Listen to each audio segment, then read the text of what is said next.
되길 바라고, 혹시나 업데이트 안 돼 있으면 수업 시간에 이렇게 열심히 들었다가 나중에 또 받아서 공부하기 바랍니다. 우리가 지금 배우고 있는 게 이렇게 이제 여러 라인에서 데이터를 그림 보면 되죠. 여러 라인에서 데이터를 n개 인풋으로 데이터를 넣었을 때 하나의 아웃풋으로 어떻게 수용하는가 이거였죠. 미디어 자체가 지금 아웃풋에는 미디어가 한 라인입니다. 그 다음에 인풋은 n개 라인이 이거를 어떻게 수용해야 되느냐. 그게 멀티플렉싱 기술 중앙. 그래서 반대로 한 라인에서 들어오는 것들을 그 라인으로 구분해서 보낼 수 있는 역다중화 디멀티플렉싱. 예. 또 멀티플렉싱 기능이 있는 것을 우리가 멀티플렉서 다중화기, 그다음에 디멀티플렉서 이렇게 부릅니다. 예. 역다중화기. 그거를 이제 다중화하는 방법이 뭐가 있느냐 해서 프리퀀시 디비전 멀티플렉싱, 그죠? 주파수 디비전 뭐죠? 분할 주파수를 나눠서 다른 사용자들한테 서로 다른 주파수를 준다. 그러면 우리가 주파수가 다르기 때문에 내가 막 그 주파수를 사용하면 다른 애하고 간섭이 없겠죠.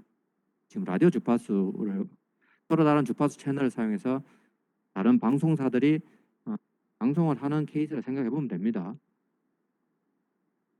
그러면 이제 꼭 주파수를 나눠야 되느냐? 그게 아니라 시간을 나눌 수도 있다 했죠.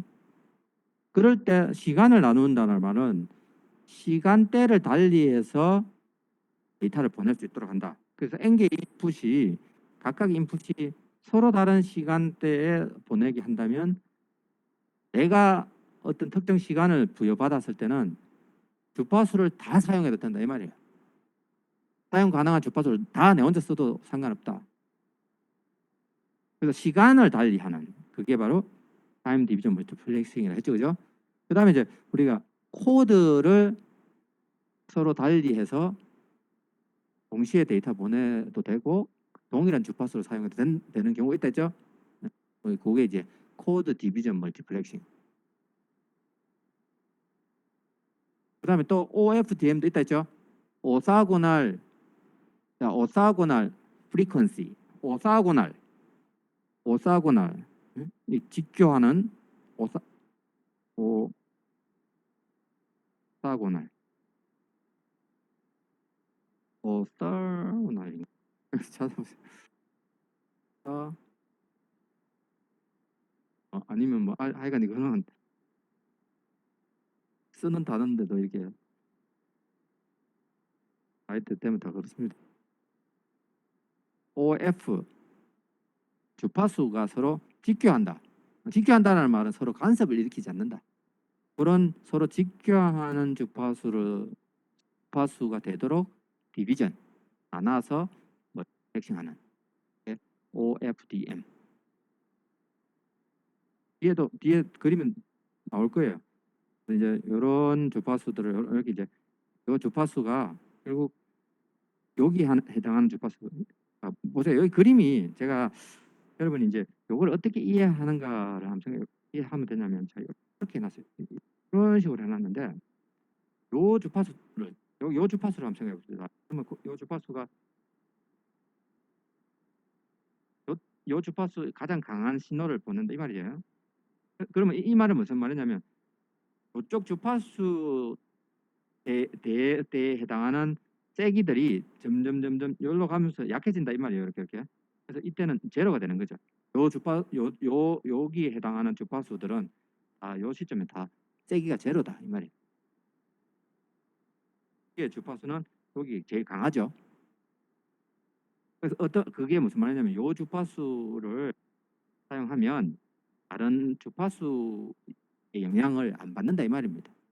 그리고 요 주파수를 요 주파수와 요 주파수와 또 주파수, 그걸 캐리어 주파수로 사용하게 되면 서로 간섭을 일으키지 않는다. 그래서 그러한 것들로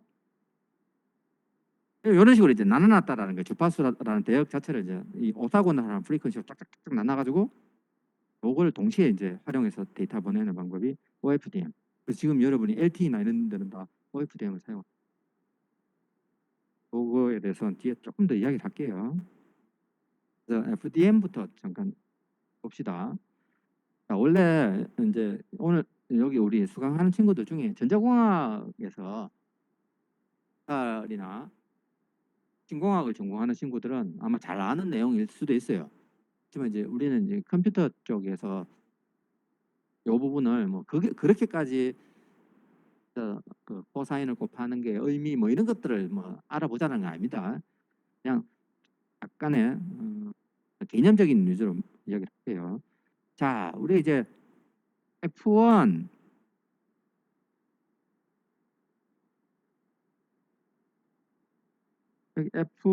F1 서브 캐리어, 그러니까 이런 캐리어들이 있단 말이에요. F1이라는 주파수, F2라는 주파수, FN이라는 주파수가 있단 말이죠. 그래서 여기 뭐냐면 이제 F1이라는 주파수가 있고, F2라는 주파수가 있고, FN이라는 주파수가 있다. 이 캐리어 주파수고, 이 밴드위스라는 이제 주파수 범위죠. 그래서 사용 가능한 게 이게 중심이 되고, 요거를 요거를 기준으로 한 요만큼까지 사용할 수 있다 이 말입니다. 주파수를 이걸 기준으로 한 만큼까지 사용할 수 있다 이 말이에요. 그래서 주파수 밴드위스를 B2 이렇게 결국 이제 B라는 것은 동일하게 가져갈 수 있겠지. 자, 그래서 요 캐리어를 사용해서 요 신호를 모듈레이션을 취하고, 모듈레이션을 취한다는 말은 아날로그로 요 주파수 캐리어 주파수로 신호를 옮긴다 이렇게 생각하면 돼요. 요 주파수를 옮긴다. 그러니까 이러한 신호가 들어오면 이 신호를 우리가 지난번에 뭐 우리가 보내고자 하는 신호 이런 게 있다고 칩시다. 그러면 여기에다가 이 주파수가 있을 거 아니에요. F1 주파수가 이런 주파수가 있다 칩시다 이렇게. 그러면 요거랑 요 정보를 요걸 활용해서 실른다라고 했죠. 그런 의미입니다. 그래서 이제 보통 실는데 결국 이제 얘는 F1 주파수대를 사용하고 얘는 F2를 사용하고 이렇게 해서 다 섞여서 날아간다 이 말입니다. 섞여서 날아가도 이렇게 하면 상대방에서는 요 주파수 대역을 뽑아내면 되고 또 어떤 애는 F2 주파수 대역을 뽑아내면 되고 이러면 이제 각기 서로 다른 주파수를 사용하기 때문에 동시에 데이터들이 날아갈 수 있다. 그게 FDM이잖아, 그죠? 네. 자, 그래서 이제 그걸 그림으로 보여주는 건데 우리가 이걸 한번 생각해 봅시다. 우리가 소리를 사실 여러분이 이제 이야기하는 소리 이거 여기에는 다양한 주파수 성분이 있어요. 주파수 성분이 있는데 그 성분을 한번 보면 4kHz가 맥시멈이다 그 말이에요. 이게 4kHz예요. 4kHz. 제가 지금 여러분한테 이야기를 하잖아요. 지금 이 목소리에 주파수 성분들이 있는 겁니다. 여기에 저주파도 있고 고주파도 있는데 제가 가지고 있는 목소리에는 아무리 그게 높아도 4kHz가 다다 이겁니다. 그러면 옆에 친구도 마찬가지일 거 아니에요. 자, 이제 우리가 지금 요 방에 있는 친구들이 이제 6명 있는데 저를 포함해서 7명 있는데 서로 동일한 요 범위를 가지고 있는 거예요, 주파수는. 그래서 나도 이야기하고 옆에 친구도 이야기했을 때 똑같은 주파수 사용해서 이야기를 한다면 결국은 겹쳐서 엉망진창이 되겠죠. 그러면 어떻게 해야 되겠어요? 그래서 서로 다른 주파수로 쓰자 이겁니다. 그러면 내가 할당 받았는 주파수가 64kHz. 내가 64kHz를 할당 받습니다. 그리고 다른 친구는 68kHz를 할당 받았어. 어떤 다른 친구는 72, 어떤 친구는 60. 그런 식으로 이제 캐리어 주파수 할당 받는 거예요. 그러면 내 어떤 신호가 이렇게 있을 거 아니에요, 이렇게 이게. 여기에다가 캐리어 주파수를 코사인을 합니다. 곱하는 거예요. 코사인 뭐해서 F1 이렇게 곱했다라고 생각하면 됩니다. 코사인으로 곱해주면 어떤 현상이 벌어지냐면, 자, 요 폭이 4kHz예요. 4kHz예요. 그러면 그 코사인을 하게 되면 요렇게 두 개의 영역이 생겨요. 그다음에 요 폭은 4km입니다. 4km. 그러니까 내 신호가 나의 신호가 캐리어 주파수로 코사인을 곱해주면 나의 신호의 분포가 이렇게 생긴다 이 말이에요. 근데 굳이 이렇게 이 두 개 모양이 똑같거든요. 이거 두 개를 가지고 갈 필요 없습니다. 그래서 이거를 요거 이제 중심 캐리어 주파수라고 보면 이쪽에서 로어 사이드 밴드가 생기고 어퍼 사이드 밴드라고 생겨요. 사이드 밴드라는 것은 그냥 옆에 있는 밴드다 이 말입니다. 옆 밴드가 생깁니다. 그래서 굳이 이제 내가 필요한 거는 사실 4kHz였으니까 4kHz만 표현하면 되겠죠. 그러니까 하나를 날리면 됩니다. 필요 없어요. 이게 날려버리면 로어 사이드 밴드만 이제 살리게 됩니다. 그러면 자, 그 말은 제가 64K 캐리어 주파수에 코사인을 곱해가지고 네, 이제 로어 사이드 밴드만 살렸어요. 그럼 다른 친구는 68K를 곱해가지고 로어 사이드 밴드만 살려요. 또 다른 친구도 72K를 곱해가지고 코사인에서 로어 사이드 밴드만 살립니다. 그러면 이런 모양이 되겠죠. 그래서 이렇게 모듈레이션이 돼서 날아간다 이 말이에요. 그러면 상대방에서는 내가 그 디모듈레이션 할 때는 아까 60에서 64쪽을 걸러내면 되고 64에서 68쪽을 걸러내면 되고 된다. 그렇게 하면 된다. 그래서 주파수를 내가 원하는 나의 어떤 신호를 원하는 주파수에 실어서 보내는 그런 방법이 이제 FDM입니다. 보이세요? 그래서 이게 이제 아날로그, 이제 우리 주파수 이렇게 이야기하면 우선 기본은 아날로그에서 시작을 했는 거예요. 그렇기 때문에 이 아날로그 캐리어 시스템이라 해서 캐리어가 지난번에 이제 우리 캐리어 그 가방 또 캐리어 그 가방의 역할은 뭔가 담고 가는 거다. 그래서 캐리어 주파수. 그 캐리어 주파수라 그 주파수에서 뭔 어떤 정보를 담고 간다 이 말이잖아요. 그래서 캐리어 주파수라는 이야기를 했고, 그래서 지금 아날로그 캐리어 시스템이라 해서 옛날에 이제 롱 디스턴스 링크, 그러니까 굉장히 먼 거리 통신을 할 때 먼 거리를 이렇게 연결해주고 이런 것들이 FDM 형태로 이렇게 릴레이션 해줬다 이게. 그래서 AT&T 미국은 AT&T 그다음에 이제 국제적으로는 ITU-T라는 곳에서 이거에 대한 이제 표준을 정했는 거죠. 그래서 여기에 12개의 보이스 채널을 한꺼번에 묶어서 이제 보내는, 자, 이게 여기 하이라키라고 돼 있는데 주파수들을 이제 묶어서 큰 걸 만드는 거예요. 자, 큰 걸 만든다는 무슨 말이냐면 보세요. 자, 1번부터 2번 해서 똑똑똑 해서 이게 12개예요. 12개. 그러면 각각이 4kHz란 말이에요. 4kHz. 그죠? 4kHz를 실질적으로 모듈레이션 하기 위해서 다 4kHz 이제 차지한다 하면 전체적인 밴드위스는 얼마가 필요해요? 4 곱하기 10이죠. 그러니까 48이 필요하겠죠. 그래서 48kHz를 커버할 수 있는 주파수를 하나 활용하는 거예요.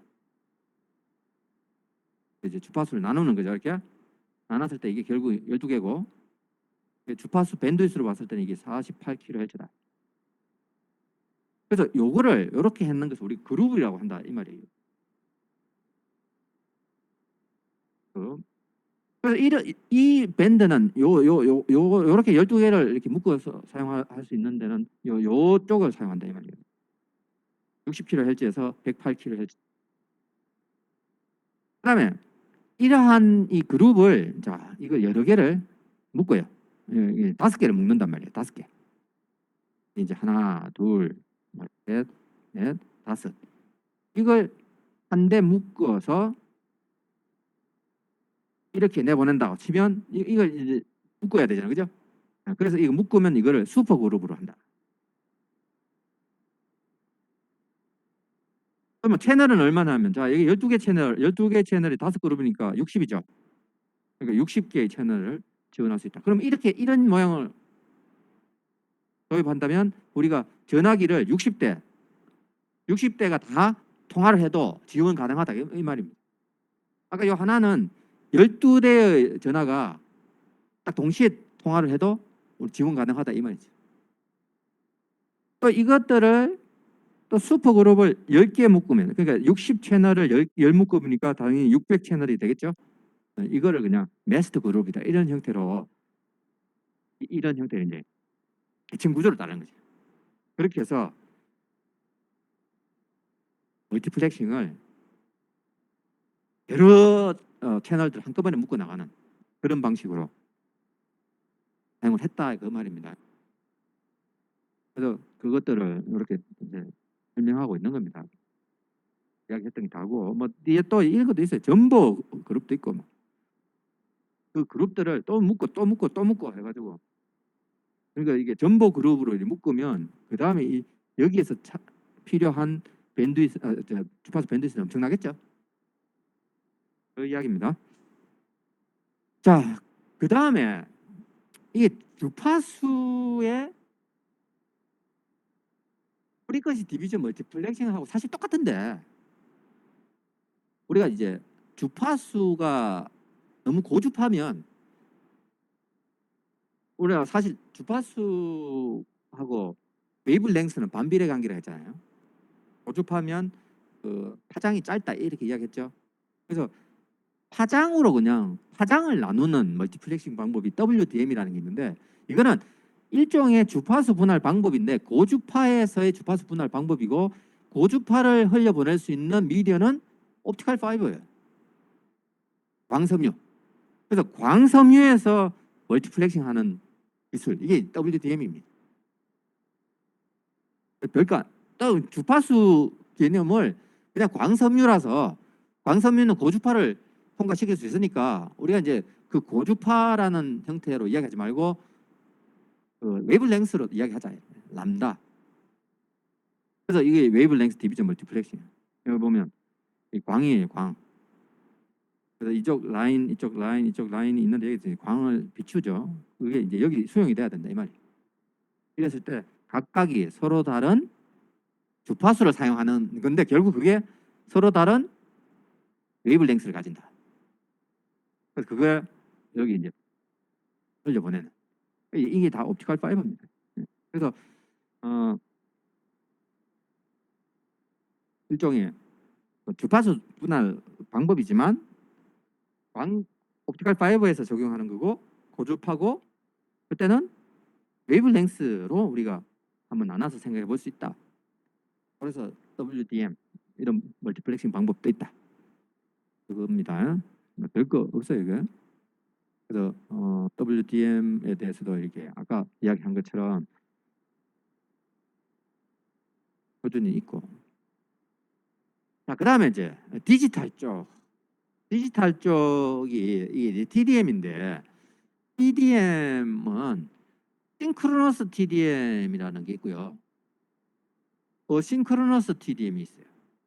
여기 앞에 여기 싱크로너스라고 되어 있잖아요. 이거는,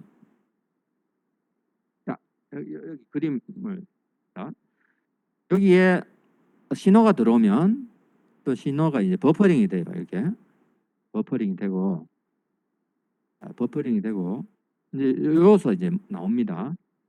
나오는데 결국 요거를 여기에 하나로 수용을 하는데, 어떻게 하느냐 하면 여기 봅시다. 지난번에 이야기했던 거예요. 프레임을 반복을 시킨다. 그러니까 프레임이라는 것은 한 번씩 다 기회를 줘가지고, 한 번 기회를 잡으면 한 프레임. 그러니까 이제 어떻게 보면 제가 여러분들한테 다 이제 네가 보내라 이렇게 한 번씩 기회를 준다고 했으면, 이제 제가 한 번 다 기회 줬죠. 그게 한 프레임이다 이 말이에요. 그 프레임이 계속 반복이 되는 겁니다. 그래서 프레임을 보면 프레임 내는 내를 보면 여기 시간대가 다 다른 거예요. 자, 이거는 시간이 이렇게 흘러갑니다.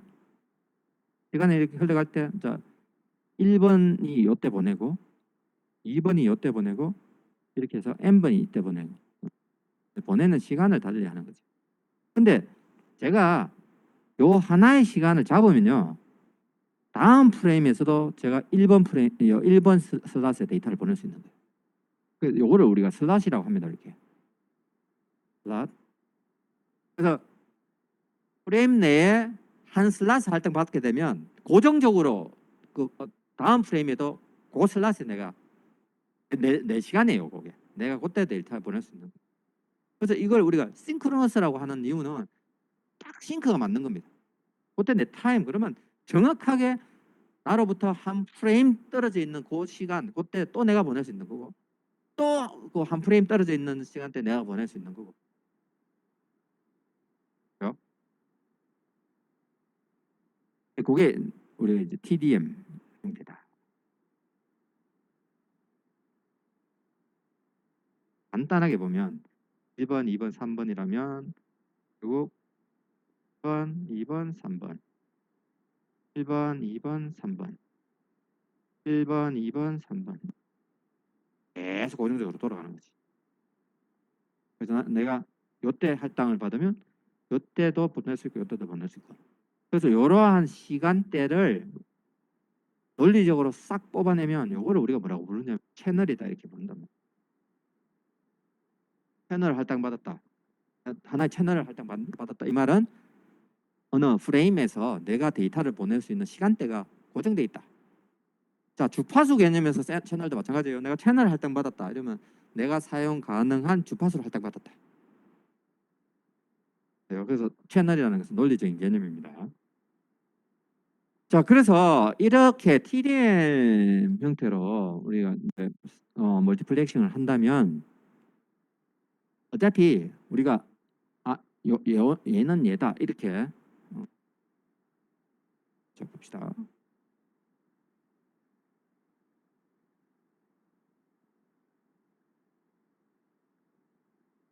여기 n개라고 지금 1번부터 n이라 하면 자, 요 1번에서 이렇게 들어오는 애는 어디로 이렇게 간다. 1로 갈 수 있겠죠. 꼭 1번, 1번까지 가야 된다. 이런 건 아니니까. 그래서 그다음에 n번이 들어왔을 때는 n번은 또 1번으로 연락 가야 된다. 이렇게 된다면 결국 그 프레임이 이렇게 딱 형성이 돼 가지고 그러니까 각각이 하나의 슬롯을 할당 받을 거 아닙니까? 할당 받아 가지고 그거에 대해서 매핑돼서 날아가니까 정확하게 열로 들어왔는 애는 열로 내보내면 돼요. 그렇기 때문에 우리가 굳이 추가적으로 뭐 정보를 붙이고 할 것도 없어요. 그냥 고정적으로 요 들어왔는 애는 우리가 열로 내보내면 된다 이렇게 규칙만 만들면 되는 거니까. 그래서 뭐 추가적으로 붙이고 뭐 할 거 없어요. 그다음에 시간에 따라서 이제 뭔가 정보가 쭉쭉 날아가니까 우리가 별도의 뭐 컨트롤도 필요 없어요.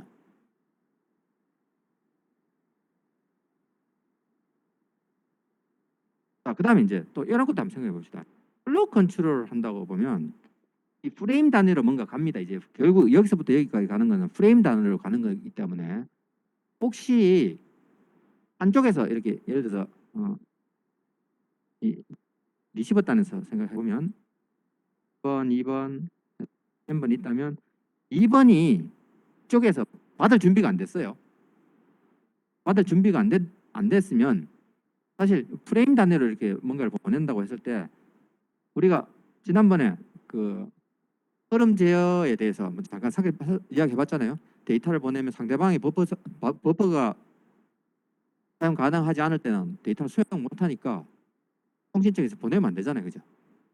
자, 그러면 그런 상황이라면 예를 들어서 지금 1번부터 n번까지 붙어 있는데 2번이 데이터를 받을 수 없는 상황이라고 봤을 때 그랬을 때 이 프레임 전체를 못 보내게 하느냐 이건 말도 안 된다 이거라. 그래서 그냥 이 프레임은 2번하고 상관없이 그냥 프레임은 다 가게 되고 이게 문제라면 이건 이제 상위 계층에서 해결하면 된다. 그런 이야기를 할 수 있다. 그래서 에러 컨트롤 같은 경우도 그냥 알아서 저기 뭐고 이 위에 윗단에서 어떻게 해결하면 된다. 그런 의미고요.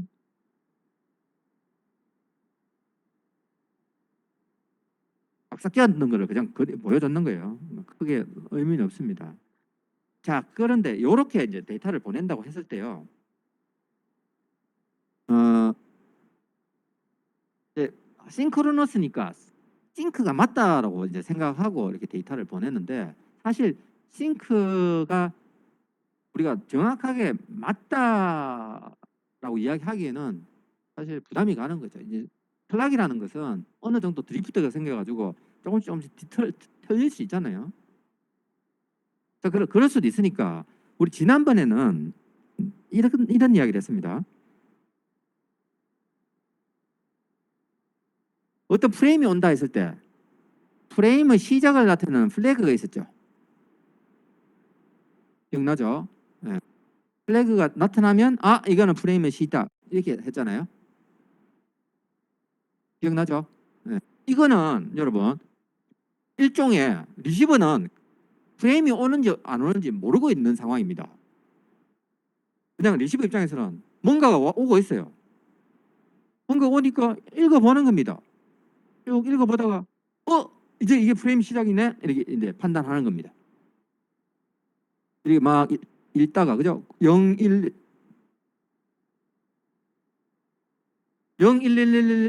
그러니까 프레임이 시작이네 이렇게 판단하는 거예요. 자, 그런데 이게 만약 TDM 구조라면 어차피 프레임은 반복해서 오는 거예요. 맞죠? 그죠? 어차피 프레임이라는 것은 저기서 뭔가를 보냈을 때 요 시간은 1번에 뭐 어쨌든 맞춰가지고 이렇게 딱딱 요게 한 프레임 이렇게 한 프레임 이렇게 오는 거기 때문에 이제 별도의 플래그나 이런 것들 필요가 없다라는 겁니다. 그죠?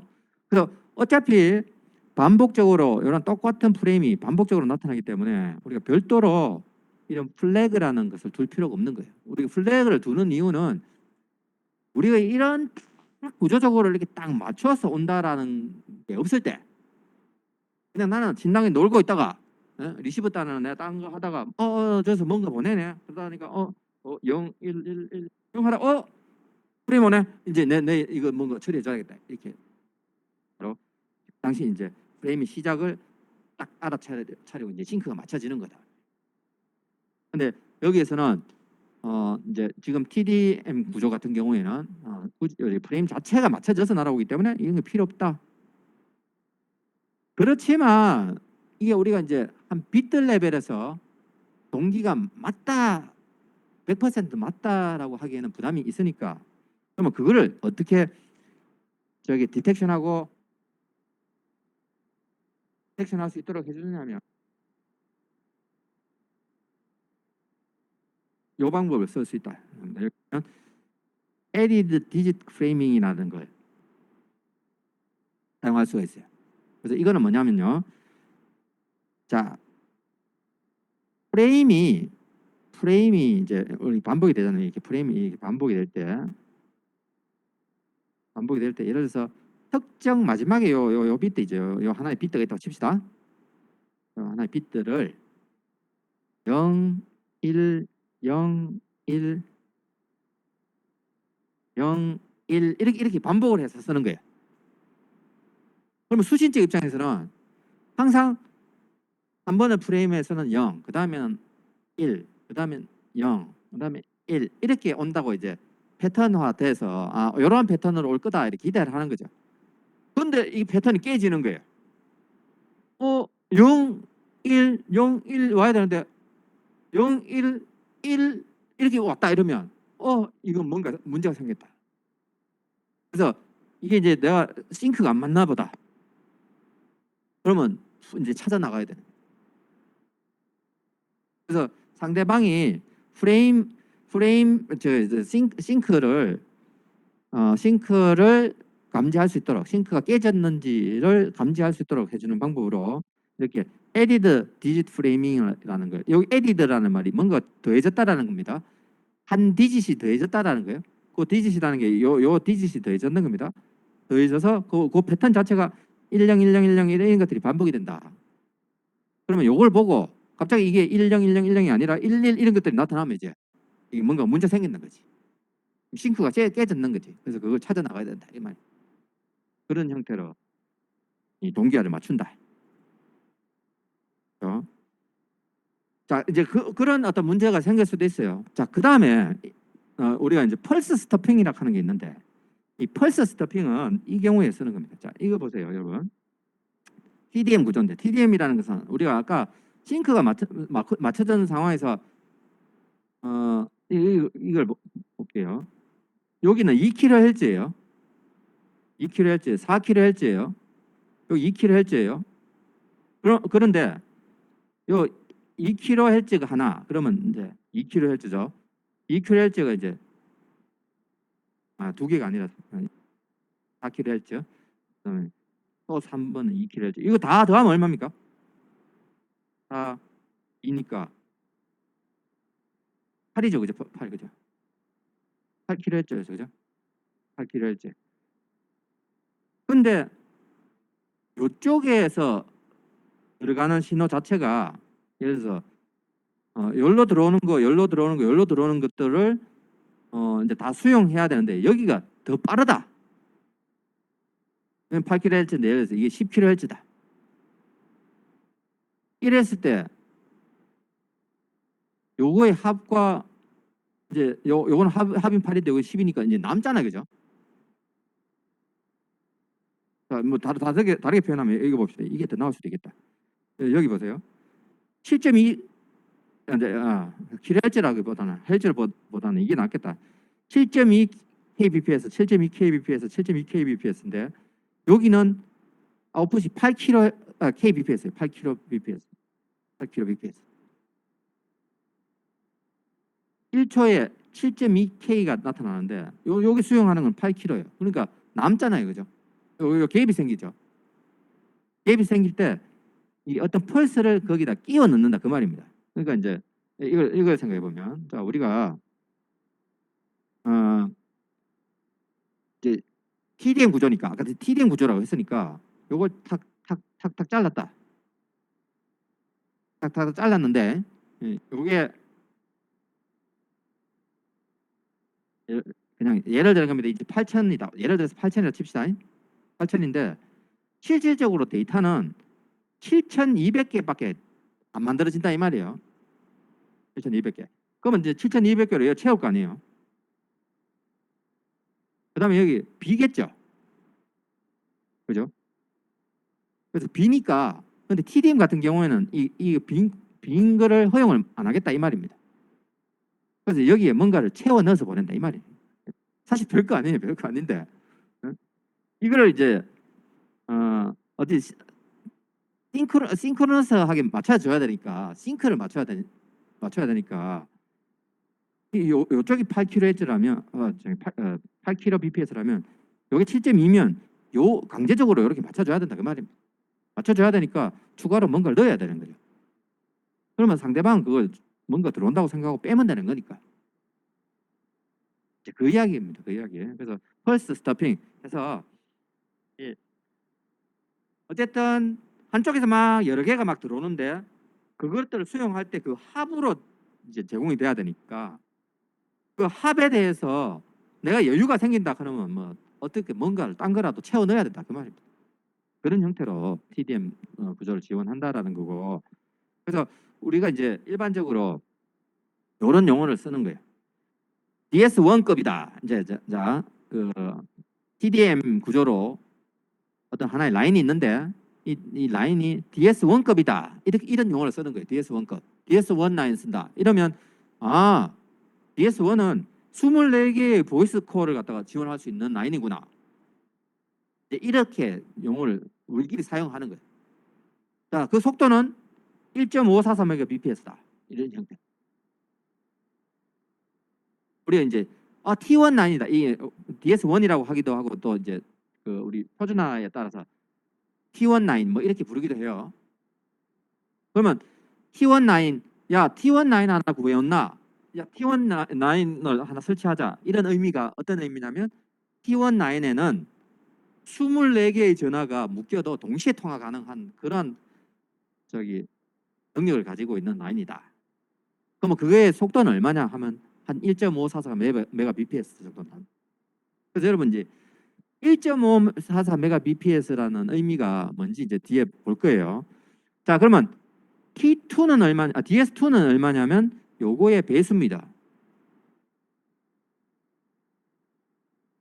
4배. 24 곱하기 4, 4. 그럼 96이 나오죠. 그럼 96은 또 요거 곱하기 4 해보세요. 뭐 약간 영어 차이가 나지만 대충 있겠죠. 그거 나옵니다. 그래서 이게 가진 의미를 한번 봅시다. 자, 이게 DS1, 우리가 T1 라인 이렇게 이야기하기도 하고, 아까 그 표준화에 따라서 부르는 이름 조금 다르다 했으니까 DS1이 어떤 의미인가 하면, 자, 이게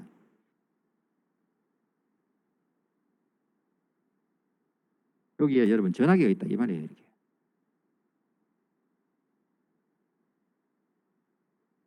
자, 우리 지금 디지털 이야기하는 이 TDM은 다 디지털이라고 생각하면 됩니다. 자, 디지털이라면 여러분 보이스 콜을 이제 전화를 한단 말이죠. 그래서 24대.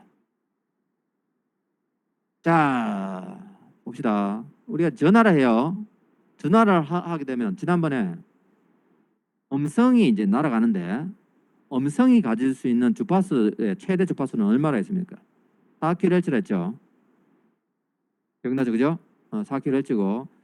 그래서 이게 이제 디지털이니까 사실 디지털 형태로 음성 아날로그 정보를 디지털로 바꿔야 될 거 아닙니까? 그때 사용하는 방법이 PCM이에요, PCM. PCM 지난번에 펄스 코디드 모듈레이션 배웠죠. 펄스 코디드 모듈레이션은 어떻게 합니까? 나이키스트의 샘플링 티어림에 의해서 최대 주파수에 곱하기 2배. 맞죠? 그러면 428, 8000, 8000번 샘플링 합니다. 맞아요. 8000번 샘플링. 그러면 초당 8000번. 한 샘플당 몇 비트가 날아간다 했어요? 8비트. 맞죠? 그러면 88이 64. 한쪽에서 날아오는 데이터 레이스는 64K예요. 그럼 2번에서도 64K가 날아올 거예요. 4번도 64K가 날아올 거예요. 그걸 한쪽에서 이렇게 한 라인으로 수행해야 될 거예요. 그러면 이 속도가 얼만큼 빨라야 되느냐 하면 64K 곱하기 24개죠. 그죠? 대충 이렇게 하면 이게 뭐 1.5 얼마면 나온단 말이에요. 1.5 얼마면 메가bps. 그러니까 이 하나의 라인이 얼마나 빨라야 되느냐 하면 결국은 이제 1.544 메가bps다. 그래서 이거 수용할 수 있는 그냥 이제 그 TDM 구조가 뭐냐면 T1급이다 이렇게 이야기한단 말이에요. 혹은 DS1급이다 이렇게. 자, 그런데 요거를 조금 더 뜯어보면 이제 정확하게 한번 보면 이제 이 방식이 어떻게 하냐면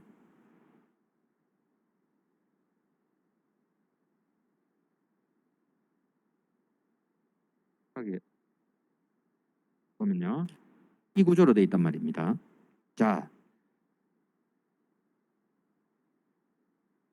아까 이제 요렇게 돼 있다면 사실 전화기가 1번부터 해서 쭉쭉쭉 해서 4번까지입니다. 그래서 그 하나의 라인에 요렇게 흘러간다 이 말, 요렇게 시간이에요. 이럴 때, 자, 여기 이제 채널 1, 얘가 채널 24 이겁니다. 전화기가 24대가 붙어 있다 이렇게 생각하면 돼요. 그래서 채널 1이라는 것은 1번 전화기, 채널 2는 2번 전화기, 채널 24는 24번 전화기. 각각이 8비트씩 보낸댔죠. 그래서 여기 이제 1번부터 8번이 8비트라고 생각하면 돼요. 그럼 2번도 8비트 보내겠죠. N번도 8비트, 24번도 8비트 보내겠죠. 그럼 이 총 길이가 얼마냐? 193비트예요. 그렇죠? 자, 그 다음에 여기 보세요. 여기서 125 마이크로세컨드라는 게 뭐냐면 초당 8,000번 샘플링 하기 때문에 샘플 간격이 125입니다. 샘플링이 초당 8,000번이니까 결국 8,000분의 1초잖아요. 8,000분의 1초가 125 마이크로 세컨드예요. 자, 그래서 이게 의미하는 거는, 자, 채널 2번 입장에서 이 시점에서 자기가 8비트를 날려보냅니다. 다음 프레임에서 자기가 8비트 날려보낼 때까지의 시간이 125 마이크로 세컨드다 이 말이에요. 그러니까 125 마이크로 세컨드 단위로 8비트가 만들어지니까 125 마이크로 세컨드 내가 탁 채널로 보내고, 다음 또 125 마이크로 세컨드 뒤에 내가 탁 보내고, 또 다음 125 마이크로 세컨드 뒤에 탁 보내면 되는 거죠. 그죠? 그래서 결국 이 프레임이, 한 프레임이 125 마이크로 세컨드 동안 동작하는 거예요. 한 프레임이. 야 입장에서도 125 마이크로 세컨드 뒤에 G가 보내는 거고, 야 입장에서도 125 마이크로 세컨드 동안 D가 보내는 거. 이렇게 되니까 결국 요 전체 길이가 125 마이크로 세컨드예요. 그렇죠? 그 다음에 프레임을 구분할 수 있는 비트, 요 한 비트가 들어가는 겁니다. 이거 우리가 프레임 비트라고 이야기해요. 그러니까 8 곱하기 24개 플러스 한 비트 하면 193비트가 됩니다. 193비트가 결국 125 마이크로 세컨드 단위로 보내줘야 되겠죠. 그러면 125 마이크로 세컨드 분의 193비트라는 것이 1.544 메가 bps 이렇게 딱 구해집니다.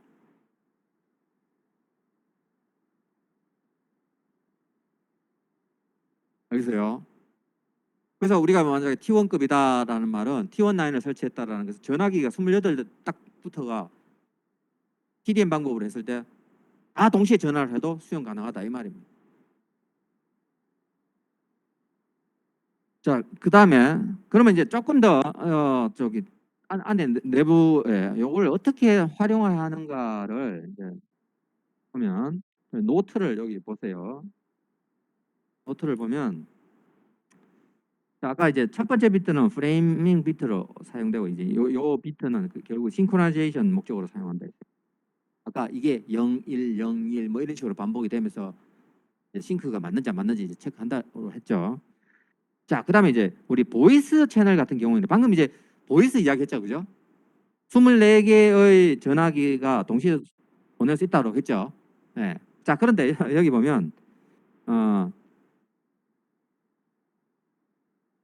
이 프레임이 계속 반복이 된다잖아요, 그죠? 프레임이 반복이 될 때 6프레임 중에 5번, 그러니까 한 번, 두 번, 세 번, 네 번, 5, 요까지는 8비트를 보내고, 그 다음에 6번째 프레임은 다들 7비트를 보낸다 이거예요. 그러면 한 비트가 남잖아요, 그죠? 한 비트씩 남죠? 7비트 보내니까, 그죠? 네, 그거는 8번째 비트는 시그널링 목적으로 다른 용도로 쓰는 겁니다.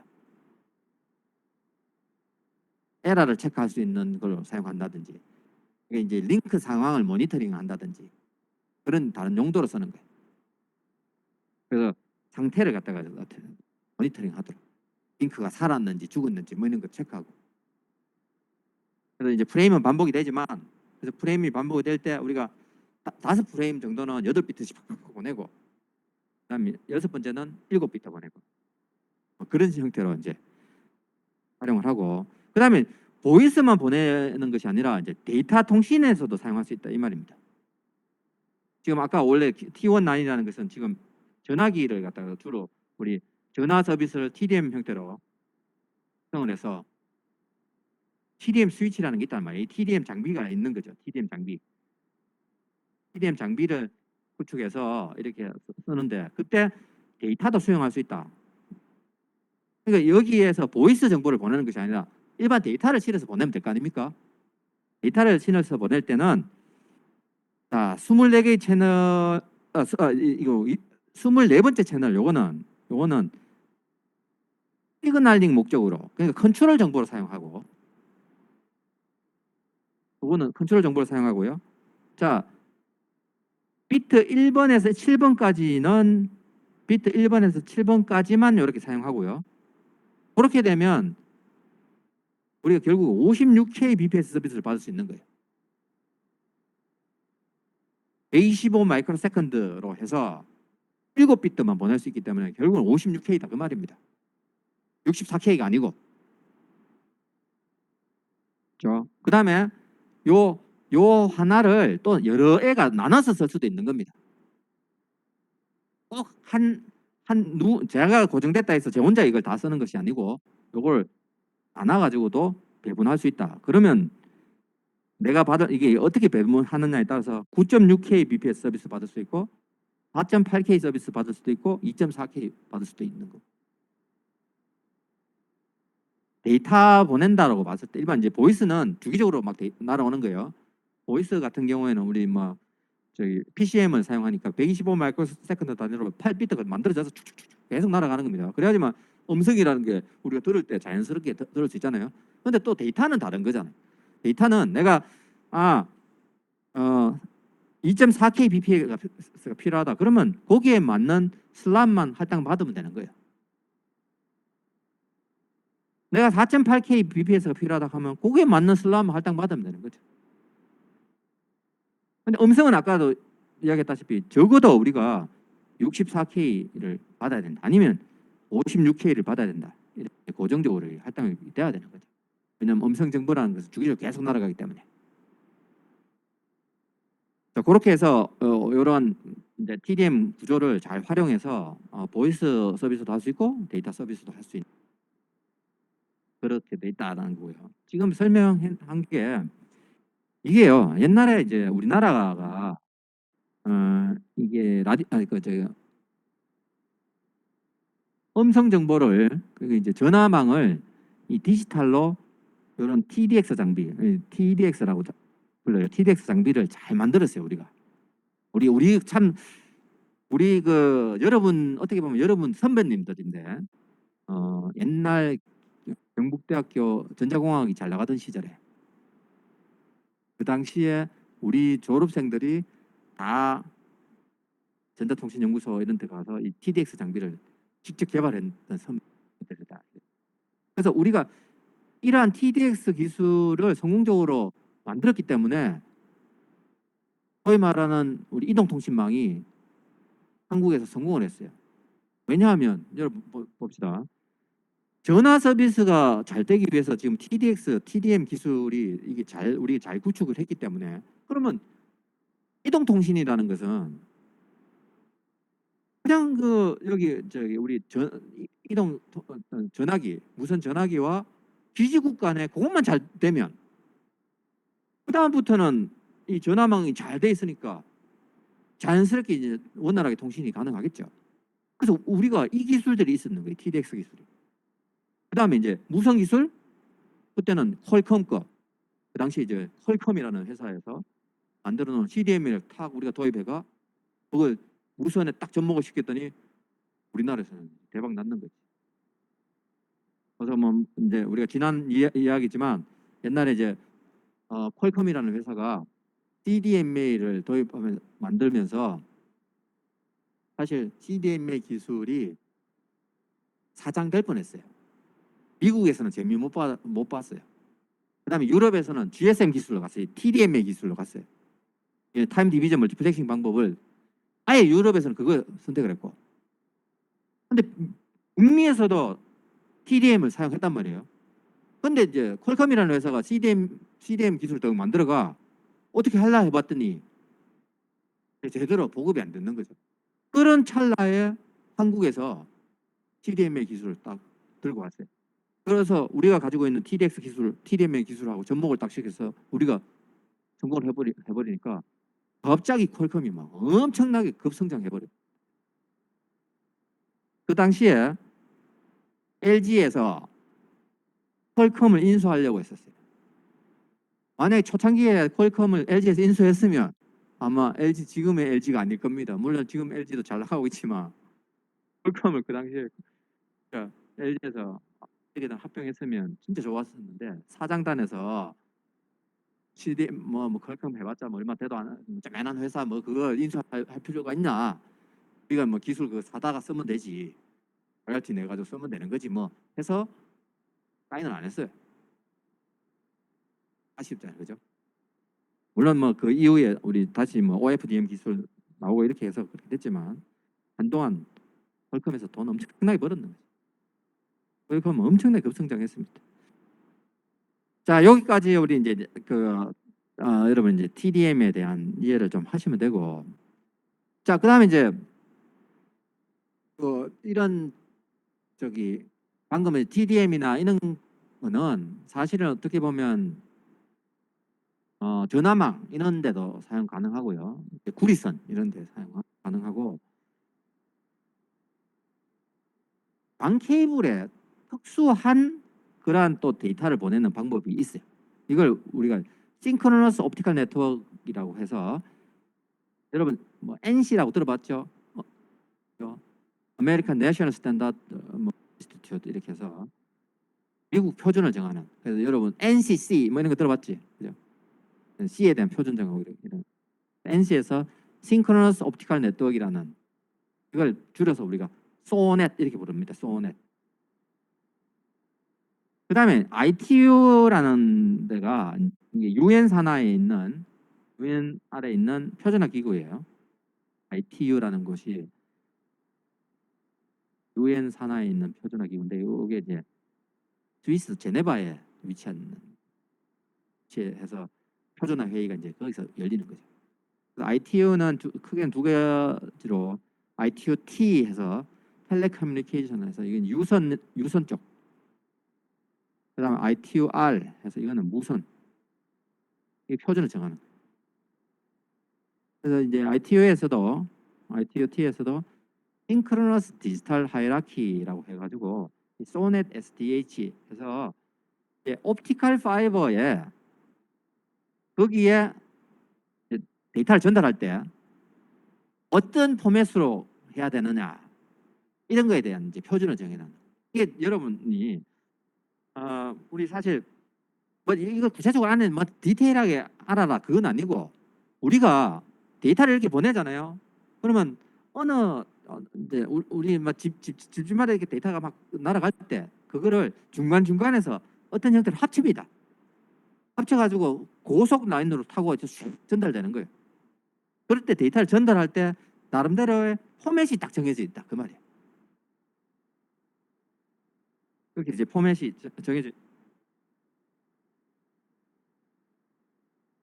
그래서 여기 보면 이제 여기는 아까는 뭐 DS1, T1 뭐 이런 용어를 쓴다 했죠. 그래서 이쪽에서는 STS1, STS3, 뭐 STS12 뭐 이런 것들이 있는데, 이게 앞에서 컨셉으로 보면 우리 그룹, 슈퍼 그룹, 메스트 그룹, 전보 그룹 이런 형태로 하이라키를 가지는 거다. 아까 뭐 T1 했죠. T1, T2, T3, 아까 DS1, DS2 이런 것이, DS1이 몇 개가 묶여지면 DS3로 부른다. 뭐 이런 거예요. 그래서 DS3 라인 이러면 뭐 아까 우리 이런 거죠. DS2 라인. DS2는 24개의 보이스 채널들을 한꺼번에 묶었던 DS1이 4개 묶이면 DS3 쪽에 연결될 수 있다. 그런 형태의 이제 길이, 우리가 이제 이런 거죠. 고속도로가 있다. 그럼 고속도로는 차가 엄청나게 많이 지나갈 수 있잖아요, 그죠? 고속도로에 진입하기 위해서는 또 다른 어떤 길을 타고 이렇게 진입을 하잖아요. 이제 그런 모습이라고 생각하면 됩니다. 우리가 이제 강이 있고, 강이 쭉 가다가 이제 바다로 이렇게 간다 이렇게 생각하면 되는 거지. 바다라는 큰 어떤 트렁크가 있다. 그러면 그 트렁크의 커패시티는 엄청나다. 그런 어떤 관계, 논리적으로 봤을 때 그렇다라는 겁니다. 그래서 이 소넷 SDH라는 것도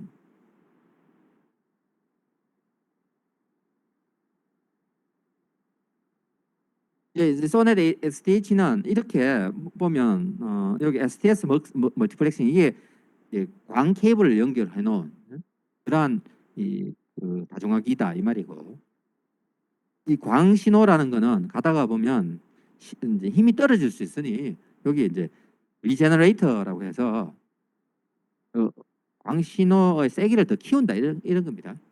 그래서 중간중간에 리제너레이터를 두고 그다음에 애드 드랍 멀티플렉스라 해서 여기에 뭔가를 이렇게 연결시킬 수 있는 그런 거 있고 이런 식으로 그냥 구조적으로 돼 있다. 겁니다. 그래서 우리가 이제 요 이름 자체를 여기는 섹션 요거를 섹션이라고 부른 거고 그다음에 요런 형태의 이 먹스에서 ADM까지 요거를 라인이라고 부르고 그냥 그다음에 이 먹스에서 이쪽 디먹스까지를 패스라고 부르는 거. 그 용어예요, 용어. 그래서 여기 보면요. 우리 이제 지난번에 프로토콜 계층을 자꾸 이야기했잖아. 프로토콜 계층이라는 것은 뭐 물리적인 계층이 있고 위에 이제 데이터 링크 계층이 있죠, 그죠? 근데 데이터 링크 계층을 아까 보니까 이 저기 방 케이블 같은 경우에는 링크라는 게 여기 그림에서 보면 링크라는 게 요 먹스와 리제너레이터까지 그다음에 리제너레이터끼리 요것도 이렇게 요거 연결하는 게 이게 링크죠, 그죠? 그러니까 여기에 링크를 어떻게 섹션도 있고 또 어떻게 보면 여기서 여기까지가 링크라고 할 수도 있고 이 라인 근데 여기서 여기까지 링크라고 할 수 있고 이 패스 이렇게 용어를 불렀잖아. 각각에 대해서 이런 프로토콜이 정의가 돼 있다 그 말입니다. 섹션 레벨에서 서로 간에 뭔가 교환하기 위한 프로토콜 라인 레벨에서 교환하기 위한 프로토콜 패스 레벨에서 교환하기 위한 프로토콜 그러면 프로토콜이라는 게 뭐 별거 없었잖아요. 그냥 이제 그 개념적으로 보면 자 우리 그냥 여러분 그냥 이렇게 저기서 여기서 여기까지는 패스 아까 저기 STX 먹스와 먹스 간에 이먹스 간에 그거는 패스를 하더라. 저거들끼리 뭐 약속이 있겠지. 그다음에 아까 뭐 ADM하고 그다음에 STX 먹스 뭐 디먹스 그 저들끼리 라인이라는 관계가 있더라. 그다음에 리제너레이터까지 저들끼리는 섹션이라는 관계가 있더라. 그다음 그 밑에 결국은 저기 뭐고 광이 날아가더라. 그러면 광을 주고받는데 어떤 프로토콜이 안 필요하겠나? 이거지. 그래서 프로토콜을 이해한다라는 게 특별하게 뭐 의미가 없어요. 여러분 이렇게 생각해 봅시다. 이거 뭐 지금 와서 또 이야기한다는 게 이미 여러분 잘 알고 있는 거겠지만 혹시나 싶어서 제가 이야기하는 거예요. 자, 이걸 생각해 봅시다. A라는 집이 있고요. B라는 집이 있어요. 엄마가 이렇게 계신단 말이에요. 그래서 엄마들끼리 통하는 용어들이 있을 거 아니가. 엄마들끼리 실상 그런지는 몰라도 어쨌든 간에 이 엄마들끼리 뭐 통하는 용어들이 있어서 이 A집 엄마하고 B집 엄마하고 뭔가 이야기를 하고 싶단 말이지. 그래서 이제 뭐 주고받을 메시지를 이렇게 작성해 가지고 이렇게 막 이렇게 이제 얘기를 적었는 거죠. 적으면 이제 이건 엄마들끼리 통하는 이야기입니다. 그러니까 그 의미는 엄마들끼리의 프로토콜이 있는 거죠. 아빠를 욕하든 뭐 하면 어떤 이야기를 하면 이건 아빠 욕하는 거다라고 그냥 예를 들면 그런 겁니다. 딴 사람은 도저히 알아볼 수 없는 엄마들끼리만 통하는. 그래서 엄마가 이걸 전달하기 위해서 저쪽 엄마한테 전달하기 위해서 집에 있는 이제 누나한테 이야기를 하는 거죠. 이거 야 너그 바나 그 집에 살제 이거지. 어느 중학교 너 같은 반이잖아. 그러면 너끼리 잘 통하니까 네가 너 바나한테 그 집 엄마한테 이거 좀 주락해라. 그러면 이제 약을 그렇죠. 받아가지고 전달하기 위해서 자기가 여기다 이제 박스를 딱 씌우는 거죠. 누나가. 그래서 이 누나는 여기 어떤 저 여학생은 지 친구인 여학생한테 이제 보내는 게 목적인 거지. 그걸 그대로. 그래서 저끼리 통하는 내용 뭐를 적어놨는 거지. 이렇게. 박스 안에. 해갖고 이제 친구들끼리 이런 거지. 엄니, 너 엄니한테 드려라. 그러니까 너무 엄니 하는 거 우리 사실 못 알아 먹어요. 그러니까 저것들끼리 또그 엄니라고 치자 그냥. 엄니한테 드려라. 이제 저거들끼리 언어를 사용하는 거죠. 그거 이제 이 누나들끼리의 프로토콜인 거예요. 그런데 이거를 또 보내려고 하니까 직접 보내기 뭐 하니까 이제 여 꼬맹이가 형이지. 야, 니 있잖아, 네 친구 그 집에 있지? 이거 좀 갖다 줘라 하면서 시키는 거지. 그러면 이제 저거들 세계에서 이 꼬맹이들끼리 갖다 주고, 응? 야, 이거 뭐 저기 우리 누나가 너 집에 주러 가던데 갑자기 왔다. 그러면 이 꼬맹이들끼리 이제 통하는 걸 보고 이거 우리 누나한테 줘야 되네. 그러니까 누나한테 주고. 또 누나는 이거 보니까 엄니한테 줘라 뭐 이렇게 돼 있으니까 뭐 하게 주고. 그러면 결국 되는 거죠. 전달되는 거잖아요, 그죠? 그래서 엄마들끼리 요 안에 내용을 보면서 어떻게 하라는 거구나 뭐 이렇게. 이게 결국 프로토콜인 거라.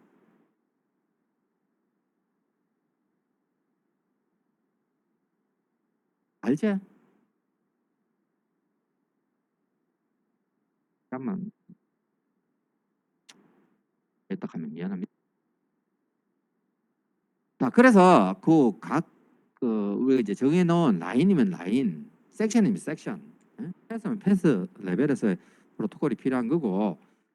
그래서 이제 그 광은 이제 광상에서는 STS1하고 STSN 이런 이제 프레임을 보내는데, 기본적으로 이제 STS1이라는 프레임, 어떤 특정 속도로 보낸다 이러면 이제 이렇게 90바이트, 9바이트 이렇게 딱 맞춰가 810바이트를 맞춰가지고 보내고, 이거를 STS-N급 어떤 옵티컬 파이버에 보내려고 하면 이걸 이제 N개 이렇게 묶어가지고 이렇게 810을 N바이트 곱해가 이제 이 포맷에 맞게 보냈다 이런 거.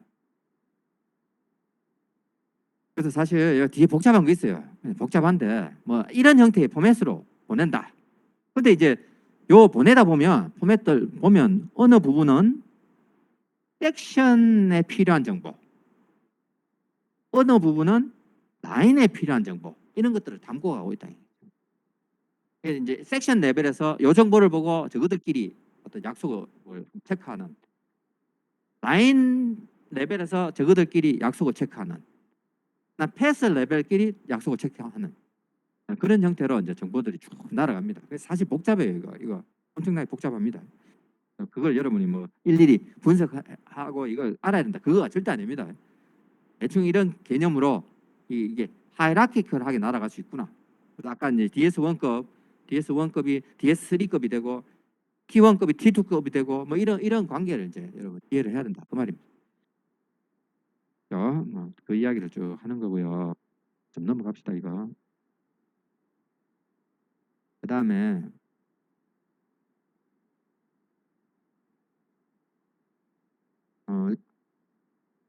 조금만 이야기하고 다음 시간 또 이야기합시다. 자, 여기에 제가 어싱크로너스 트랜스퍼 모드라고 해서 ATM이라는 걸 소개하고 있는데, 이 ATM을 왜 이야기하냐면 지금까지는 우리가 TDM 구조라는 거에 싱크로너스 구조를 이야기했어요. 싱크로너스라는 말은 내가 보낼 수 있는 시간이 딱 고정되어 있는 거예요. 자, 그러면 이제 여기에서 문제가 생기는 겁니다. 봅시다.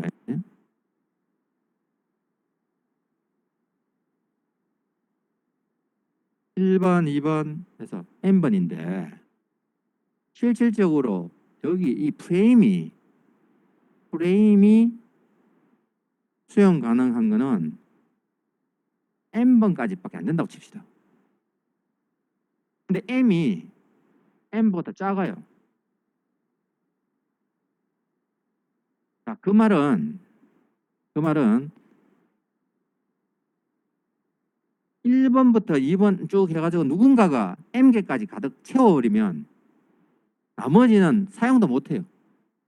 데이터 못 보내는 겁니다. 맞죠? 그 말입니다. 왜냐하면 자, 채널을 확보했다 하면 이 채널을 확보하면 다음 프레임에서도 이게 이미 얘를 위해서 리저브 되는 거예요. 다음 프레임에서도 이거는 얘를 위해서 리저브 되는 거예요. 그래서 각각이 채널을 했는데 M개 채널이 이미 확보가 돼 버리면 여기 남는 채널이 없는 거예요. 다른 애 사용 못 하는 겁니다. 맞죠? 이게 바로 싱크로너스 TDM이에요. 자, 그런데 그게 아니라 이렇게 좀 했으면 좋겠단 말이죠. 1번이 계속 데이터를 보내는 게 아니단 말이에요. 1번이 요때 보낼 게 있고 요때 보낼 게 있는데 요때는 보낼 게 없을 수도 있잖아. 그러면 이게 우리 아까 TDM 구조에서는 어떻게 안 됐어요? 이게 빈 상태로 날아간대죠. 그죠? 그냥 그 시간은 얘한테 할당이 돼 있는 겁니다.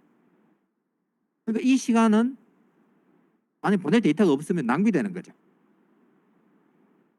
근데 이거를 갖다가 좀 어떻게 우리가 효율적으로 사용하고 싶다 이거. 이미 우리는 이 방법을 깔리는데 우리가 이제 사실 인터넷에서 사용하는 방법이거든.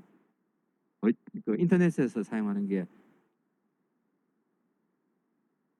데이터가 오면 그냥 일단 버퍼링하고 막 그냥 주소를 보고 막 보내는 방법이라서 내가 그래서 그거 설명했는지 잘 모르겠는데 헷갈립니다. 하여간 자 이렇게 봅시다. 요런 이제 싱크로너스 TDM 구조상에서는 이 시간이 낭비가 된다. 만약에 데이터 보낼 게 없으면. 근데 어떻게 하면 이걸 효율적으로 사용할 수 있을까? 그래서 나온 게 statistical TDM이라는 게 있어요. 통계 statistical TDM. 통계적 다중화 방법. 그러니까 statistical multiplexing. statistical multiplexing. 이게 이제 통계적 다중화. 통계적 다중화라는 말은 딱 이렇게 고정되는 게 아니고요. 예를 들어서 이렇게 된다면 만약에 여기가 데이터 보내고 얘도 데이터 보내고 얘는 데이터 없다면 그냥 이쪽에서는 어쨌든 데이터가 오면 그냥 오는 순서대로 데이터 서비스 해주는 겁니다. 자, 뒤에 그림을 봅시다. 그림이 여기 약간 적당하진 않은데 어쨌든 자 이거라는 거죠. 아까 TDM 구조라는 것은 싱크로너스 TDM은 어쨌든 프레임에서 내 시간이 딱 고정되어 있는 겁니다. 근데 우리 그렇게 하지 말자. 이 아웃풋에서는 그냥 데이터가 오면 흘려는 보내주자. 그냥 막 흘려 보내주자. 정해져 있는 거 아니다 이겁니다. 시간이라는 게. 그래서 여기서 데이터가 오기만 하면 그냥 이게 여기 만약 이쪽으로 보낼 수 있으면 보내주자. 만약 못 보내면 어떻게 하느냐 여기 버퍼링 시키는 겁니다. 여기 버퍼를 두고 막 데이터 오면 이제 저장해 놓는 거죠. 저장해 놓고 이게 사용 가능하다면 일로 막 보내주는 거죠. 그래서 이런 방식이라면 아까처럼 요 시간대 내가 보내는 데이터가 딱 고정돼가 요때 날아가고 요때 날아가고 이런 거 아닙니다. 맞죠? 일단 데이터가 오면 여기 버퍼링을 하고 버퍼링 돼 있던 거를 얘가 이제 바빠서 못 보낸다 하면 버퍼링하고 보낼 수 있다면 막 보내면 되는 거죠. 이러한 방법이 아까 방금 스태티스티컬 멀티플렉싱에 하는 통계적 다중화 방법인데 이 통계적 다중화 방법을 대표적으로 활용하는 네트워크가 바로 어싱크러너스 트랜스포머 모드라는 ATM 네트워크라는 게 있어요. 그래서 한 1990년 중후반 때는 이 ATM이라는 게 엄청나게 연구가 많이 됐어요. 그러다가 너무나 힘들고 해서 여기서 하고자 하는 것들이 사실 구현하기 너무 힘들어가지고 쪽 연구들이 죽었거든요. 그냥 여러분한테 이제 통계적 다중화의 의미를 파악하기 위해서 이렇게 이야기하는 겁니다. 이러한 통계적 다중화 방법이 우리 현재 인터넷에서는 사용하고 있어요. IP 단에서 라우터라는 통신 장비에서 데이터가 들어오면 일단은 데이터를 버퍼링하고 있다가 그걸 버퍼링되어 있는 데이터를 하나씩 서비스해주는 그런 방법을 쓰고 있습니다. 자, 그래서 여기 ATM에 대해서 잠깐 그냥 한번 소개를 하자면 ATM은 데이터의 크기를요 굉장히 잘게 잘라서 보내요. 그래서 우리가 셀 네트워킹이라고 이야기합니다. 셀 네트워킹. 우리가 보내고자 하는 데이터가 있다면 그 크기를 자그만 걸로 잘라서 보내요. 요 크기가 53바이트예요. 53. 이 53바이트 안에는 헤더가 있고 그다음에 실질적인 데이터가 날아가는 거예요. 여러분이 우리 이제 지난번에 이제 프레임이라는 거 배웠죠, 그죠? 프레임, 그죠? 뭔가 데이터를 보낼 때 어떻게 한다 했습니까? 여기 프레임블 뭐 있고, 그다음 실제 데이터 부분 있고, 뭐 FCS 이런 식으로 만드는 게 프레임이라고 했죠. 이제 요 프레임이 있고, 그 다음에 이제 그 위에 상위 단에서는 IP 패켓 이런 용어를 쓴다 했습니다. 패켓. 그 IP 패켓도 보면 이 패켓은 패켓 헤더가 있고, 그 다음에 페일로드 이런 용어를 쓰는 거예요. 이게 여기서 이제 페일로드라는 것은 박스로 치자면 박스 안에 있는 물건이 페일로드예요. 그다음에 이 박스를 전달하기 위해서 필요한 정보들을 막 붙이는 거 있죠. 우리 그 저기 우편물 받을 때 그 우편물 안에 이제 그 박스가 있다면 그 안에는 내용물이 있고 그 저 바깥에 그 주소하고 이렇게 나와 있죠, 그죠? 그렇게 뭔가 주소하고 이렇게 적어놨는 것이 헤더라고 생각하면 됩니다. 헤더. 어떤 프로토콜을 수행하기 위해서 필요한 정보들을 거기 다 적어놓는 거예요. 기입을 해. 그래서 이제 꼬맹이한테 야 이거 좀 보내라 하면 저들끼리 통하는 용어를 막 적어 놓는 거죠. 했을 때 그 꼬맹이 친구가 그걸 보고 이건 뭐 저 누나한테 보내라 하는 거네. 이렇게 딱 하는 그런 형태 이제 그 헤더가 있고 페일로드가 있는데 그거 해봤자 53바이트예요.